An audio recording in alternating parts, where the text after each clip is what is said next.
Usapang Resibo Part 1. Ano nga ba ang resibo? Sa tuwing bumibili tayo ng goods sa supermarket, sa hardware at kung saan-saan pa, nakaka-receive tayo ng sales invoice na either handwritten o yung tape receipt na generate sa machine. Sa tuwing nagbabayad din tayo ng tuition o kaya ng doctor's fees at kung ano-ano pa, nakaka-receive tayo ng official receipt. Ito ay proof na tayo ay actual na bumili ng goods at nagbayad sa mga services na kinuha natin.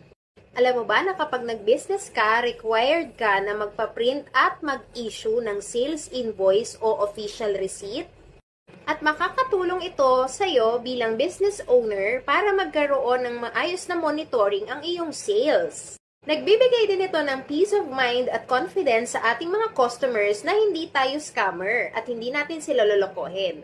Abangan ng part 2 at i-follow mo ko para mas marami kang matutunan.